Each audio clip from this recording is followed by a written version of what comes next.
இந்த அளவுக்கு பிரம்மாண்டமான ஒரு பங்களா அது கட்டுறதுக்கு எப்படி இவரால எப்படி முடியுது? என்ன சோர்ஸ் இருக்கு அவருக்கு வருமானம்? என்ன மாதிரி கவர்மெண்ட் நடத்திருக்காங்க 5 லட்சம் கோடி கடந்த 4 வருஷத்துல தமிழகத்தின் பேர்ல கடனை வாங்கி இவங்க அடிச்ச கூத்தி தான். இந்த ரத்தீஷ் கட்டக்கூடிய வீட்டோட மதிப்பு மட்டும் 300 கோடின்னு சொல்றாங்க. ஈசிஆர்ல கட்டப்படக்கூடிய இந்த வீட்டோட மதிப்பு 300 கோடியா. வீடு மட்டுமே ஒரு மனுஷன் 300 கோடி ரூபாய்க்கு கட்டணும் அப்படின்னா அவனுடைய சொத்து மதிப்பு எவ்வளவு இருந்தா ஒரு மனுஷனால 300 கோடி ரூபாய் செலவு பண்ணி இடம் வாங்கி வீடு கட்ட முடியும் அப்படின்னு நீங்களே யோசிச்சுக்கோங்க. கேட்ட கூட்டாட்சி ஆபத்து குடிக்கிறதுக்கு ஆபத்து சொல்றா. ஏண்டா டேய் டேய் என்னுடைய செயின் தானடா இப்படி மாறி இருக்குது. மன்னிச்சிருங்க பாஸ், பணத்து மேல ஆசைப்பட்டு உங்களுக்கு துரோகம் பண்ணிட்டேன். நீ என்ன துரோகம் பண்ணாலும் அவனை மன்னிச்சேன். ஆனா நான் மோடியை பார்த்து பயப்பட மாட்டேன், உன் ஈடியை பார்த்து பயப்பட மாட்டேன். எனக்கு மடியில கணம் இல்ல, வழியில பயம் இல்ல. டியடா ஒரு பீலா அத மட்டும் என்னால நிக்கவே முடியாதுடா. இப்போ உனக்கு சீரியஸ் டைம்டா.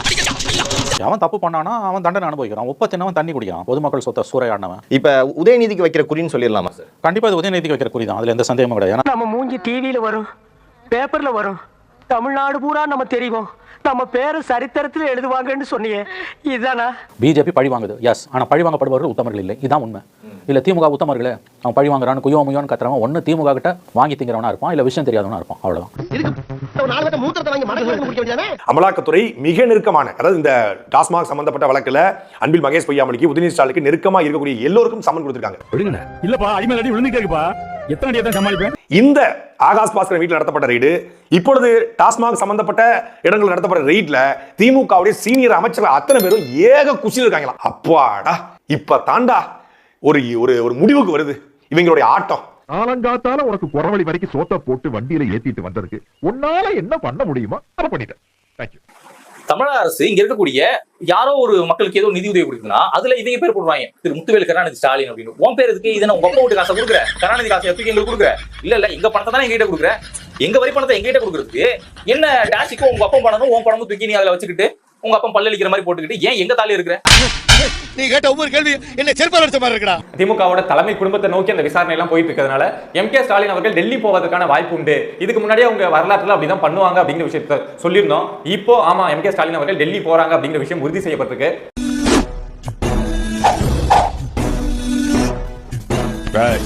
ரெண்டு கையாலே அமுக்குடா. ரெட்டிகார், நமக்குள்ள நடக்கிற இந்த டீலிங் வெளி உலகத்துக்கு தெரியக்கூடாது. தெரிஞ்சா அசிங்கமாயிரும். யாருக்கு? எனக்கு.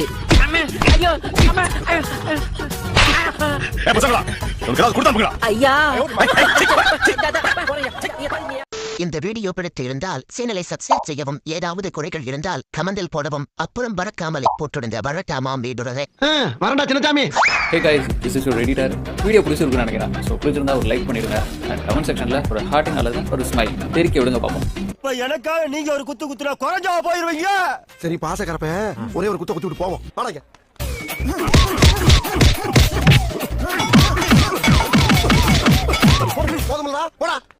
அமலாக்கத்துறையின் அடுத்த சோதனை உதயநிதி ஸ்டாலின் இல்லத்தில்தான் என்று பாஜக மூத்த தலைவர் ஹெச் ராஜா கருத்து தெரிவித்திருந்த நிலையில், ஏன்னா இன்னைக்கு வந்திருக்கிற தகவல் உண்மையாக இருக்குமானால் உதயநிதி ஸ்டாலின் வீட்டு கதவை கூட ஈடி தட்டலாம். தன் வீட்டின் முகவரி வேண்டும் என்றால் தருகிறேன், எப்போது வேண்டும் என்றாலும் வரலாம் என்று அமலாக்கத்துறைக்கு அமைச்சர் உதயநிதி ஸ்டாலின் சவால் விடுத்துள்ளார். என் அட்ரஸ் வேணா கொடுக்குறேன். மோடி இல்ல, உங்க டாடியே வந்தோம், நாங்க பயப்பட மாட்டோம். ஈடிக்கும் பயப்பட மாட்டோம், மோடிக்கும் பயப்பட மாட்டோம். ஓ அப்படியா விஷயம்? மோடியை பார்த்தும் பயமில்லை, ஈடியை பார்த்தும் பயமில்லை என்று அமைச்சர் உதயநிதி ஸ்டாலின் பதிலடி கொடுத்துள்ளார். ஓ ஈடிக்கெல்லாம் பயப்படுறது நான் யாரு? நான் கலைஞர் பேரன், முத்துவேல் கருணாநிதி ஸ்டாலினுடைய மகன். நான் மோடியை பார்த்து பயப்பட மாட்டேன், உன் ஈடியை பார்த்து பயப்பட மாட்டேன். எனக்கு மடியில கணம் இல்ல, வழியில பயம் இல்ல. இருந்தாலும் கடலமுத்து ரொம்ப ஸ்ட்ரிக்ட்டுப்பா. ஸ்ட்ரிக்ட்டா இல்லனா உங்க முன்னால எல்லாம் உத்தியோகம் பார்க்க முடியுமா? பாருப்ப வரட்டும். The next day. மத்திய அரசின் விசாரணை அமைப்புகளால் திமுகவின் முதல் குடும்பத்தையும் குறிவைத்து காய்கள் நகர்த்தப்படுவதாக டெல்லி வட்டாரங்கள் தெரிவிக்கின்றன. நான் மோடியை பார்த்து பயப்பட மாட்டேன், உன் ஈடியை பார்த்து பயப்பட மாட்டேன். திமுக இளந்தலைவர் உதயநிதி ஸ்டாலின் இந்த குறியின் மையத்தில் இருப்பதாகவும் சொல்லப்படுகிறது. டாஸ்மாக் முறைகேடு தொடர்பாக தமிழ்நாட்டில் கடந்த 2 நாளைக்கு முன்னாடி நடத்தப்பட்ட அமலாக்கத்துறையின் அதிரடி சோதனைகளை விசாகன் IAS அப்ரூவராக மாறி இருப்பதாகவும், பணத்தை திருப்பி கொடுக்கறியா இல்ல சிறை தண்டனை அனுபவிக்கிறியா? பணத்தை கொடுத்துறியா? பணம் எங்க இருக்கு? இல்ல ஜெயிலுக்கு போறோம். சொல்லு. நான் சொல்லிடுறியா? அந்த 2 லட்சம் ரூபாய் பணத்தை ஏன் வண்டு முருகன் தான் கொடுத்து வச்சிருக்கிறேன்.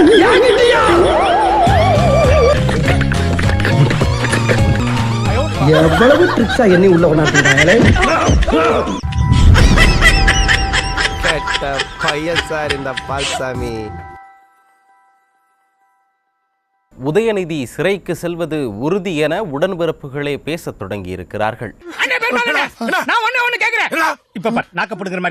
சீண்டி பார்க்காதுங்க. திமுகவையோ திமுக காரணையோ சீண்டி பார்த்தா தாங்க மாட்டீங்க.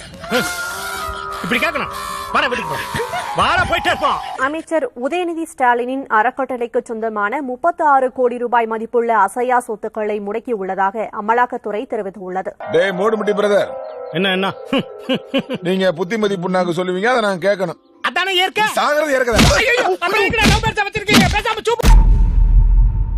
ஒருத்தன் ஓடி ஒளியிறான்னா அவன் ஏதோ தப்பு செஞ்சிருக்கான் அப்படிங்கறது அர்த்தம்.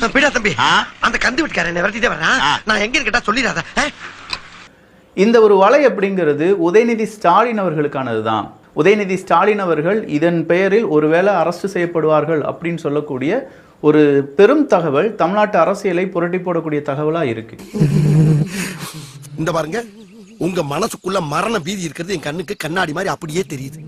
அதே பீதி என்கிட்ட ஹெவியா இருக்கத்தான் செய்யுது. அதை வெளிக்காட்டிக்கிறாம நம்ம அரசியல் பண்ணணும், புரியுதா?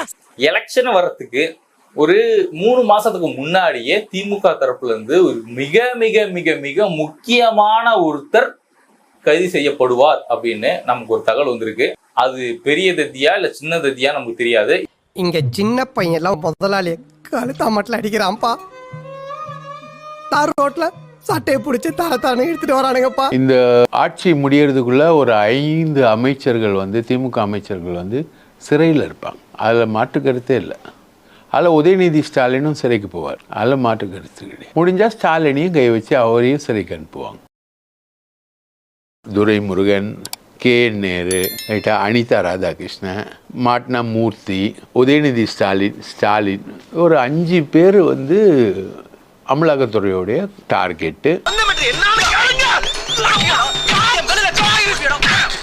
இப்ப நான் ஒரு வீடியோ ஒன்று காட்டுறேன், மக்கள் பாத்துருங்க. அது வேற ஒன்றும் கிடையாது.